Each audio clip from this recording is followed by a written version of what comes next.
9:00 a.m. Bond is continued. Thank you.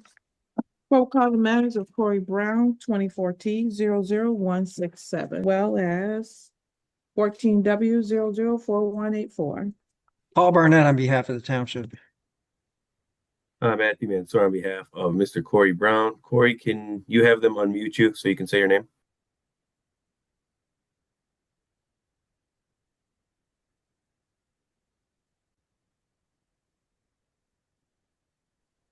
Corey Brown. Thank you. Good morning, Mr. Brown. Good morning. All right, we're here on a violation of probation in this particular case. Yes, we are, Your Honor, unfortunately. And that's for sentencing, correct? Yeah, we were here on the 18th, and we admitted to violation. From my notes, I put that we admitted to the violations that we didn't report to community corrections to test at the time. We didn't do community service at the time. And we did not complete MAD VIP or sign the ROI from Don Farms. That was on the 18th.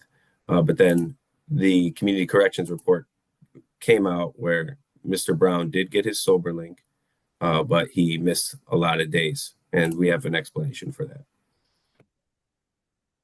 And I'd like to hear this explanation because it appeared to me that after he got his Soberlink, he didn't do anything. He claims that the backpack was stolen or lost. Yeah, I mean, it's not a great explanation, but that's what occurred according to Mr. Brown. Unfortunately, we lost the Soberlink and retrieved it. And we apologize. That's completely on our end. We talked about this. We know we're on thin ice with the court and probation. And he's been in there for 7 days. And this has been definitely an eye-opening experience for him. He understands exactly how serious this can get. So, Your Honor, it's just, we are accepting. We did not test. The Soberlink was lost, and all those days we admit to. And Your Honor, if you could hear me out on the recommendation. I'm listening. Thank you, Your Honor. Well, Your Honor. what I can hear other than the construction going on right behind me right now. But let me see if my volume gets any louder. Hold on 1 second.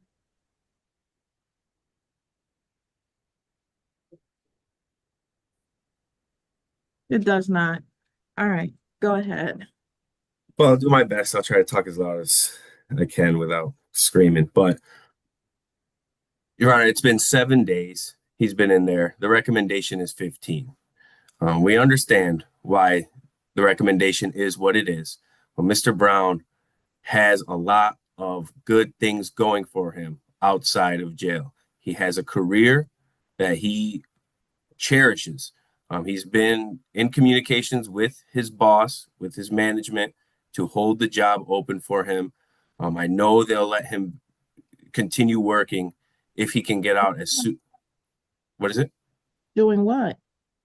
Your Honor, it's like a computering. It's a computer type of job that manufactures.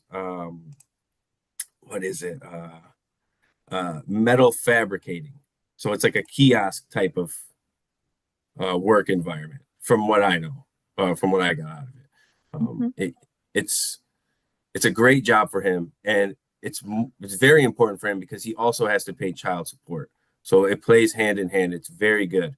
Your Honor, since the 18th, he did line up his community service, and that was, I put a note down where it was with the Hope Clinic. And he did set up an appointment with a reassessment at Don Farms, as this court asked, so he can sign the ROI. He did go to community corrections and get his Soberlink, but again and again, we screwed up on the Soberlink. We apologize for that. And the 7 days that he spent in there, he had a lot of time to reflect and understand why this is more serious than ever. So We just hope you can do anything about the sentencing. Okay, Mr. Barnett? Your Honor, the recommendation to me seems pretty lenient, really. I mean, given the circumstances, he hasn't done a whole lot, and it doesn't appear that the things that he was supposed to do were all that onerous either. But if Mr. Pappenhagen wants to give him another shot at probation, and I support that. I would leave in your discretion if the additional jail time is warranted. I think it's pretty fair and reasonable.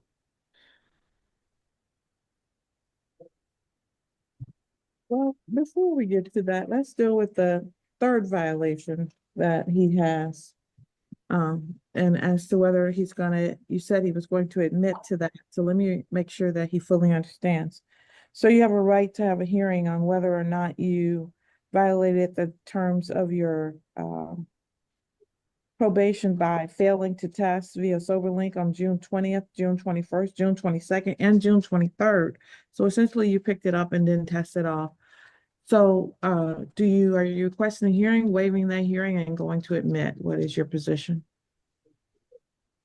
Admit. All right. Please raise your right hand to be sworn. Do you swear or affirm that the testimony you're about to provide will be the truth, the whole truth, and nothing but the truth? Yes, ma'am.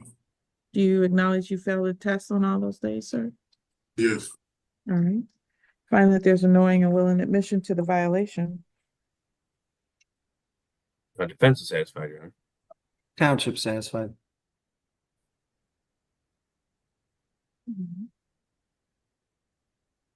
Now, as for this recommendation, which is for 15 days in a Washington County jail, and Mr. Pappenhagen is willing to give you a second opportunity. So first of all, sir, we had a long talk. I think I brought you back at least twice to try to get this ROI signed and to tell you, what it is that you needed to do. And yet none of that happened. You did go pick up the Soberlink, but then you didn't test. And now you're telling me through your counsel, because I haven't heard from you yet, that you lost your backpack that had the Soberlink in it and you found it again? Is that your story? Yes, I'm on the bus line and I left it. I was kind of tired when I got off work, and I left it on the bus. And I thought I was coming from Ipsy going to Ann Arbor. I thought they took it back to the Ipsy Transit Center, and I was looking for it, so I thought somebody might have picked it up. And I even called Community Corrections about to set up a payment plan to pay them back for it. I work from 7:30 to 4 o'clock, so when I get off work, there's no way possible for me to make it up there. And we was kind of like I'm calling them and then they calling me back, and then I'm calling them and they calling me back. So one day I went to Ann Arbor. I checked at the Ipsy Transit Center and it wasn't there. So I went to Ann Arbor and I thought, well, maybe let me check here. And it was there. And that's how I got it back. It was at the Ann Arbor Transit Center, because I've been walking ever since, catching the bus ever since I caught the DUI. So that's the reason why. Okay. And that's about it. I would really like to keep my job, and I'm on child support, so I don't want to dig a hole for myself as far as legally and fines and stuff like that. So I would just I talked to my boss, and as far as he know, I don't know, I probably told him it's possible today, so I don't know where I stand with that, if I have to do more, but if I have to, I'll give him a call. See, I don't know. Mr. Brown? Did they move the camera? Because people used to look up and now you're looking straight ahead. You've had so many opportunities. And I don't want you to lose your job. I really don't. But I just feel like you're struggling. Like you're really, really struggling. Do you want to get this done? Yes, I do. It's just that I talked to my boss and he said he'll give me one day off a week to handle my legal business. So When I talked to him on the phone, he said he will give me 1 day off a week to handle my legal business, because that was the problem.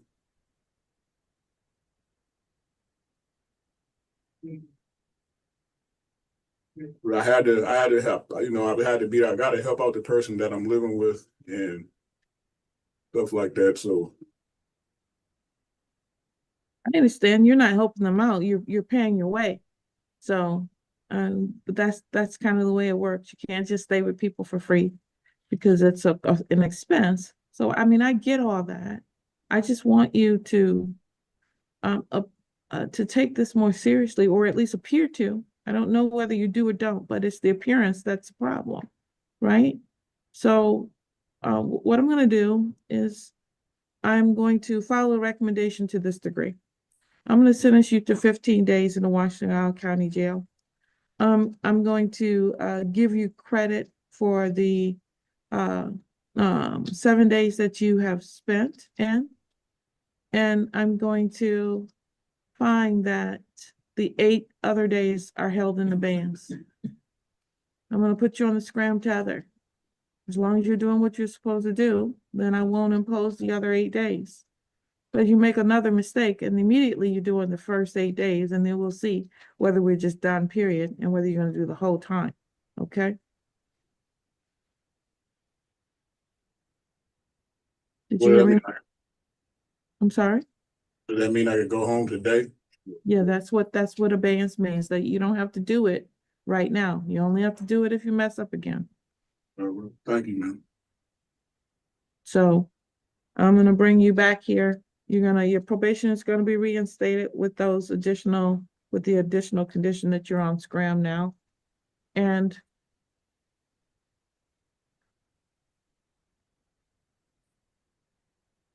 feel like I gotta keep a watch on you.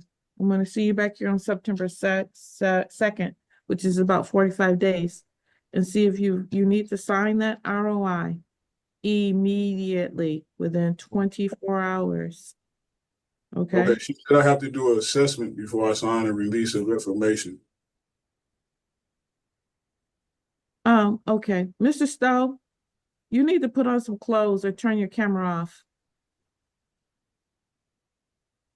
So I just walk down there as soon as they release me. I walk down to Don Farms. It's just down the street.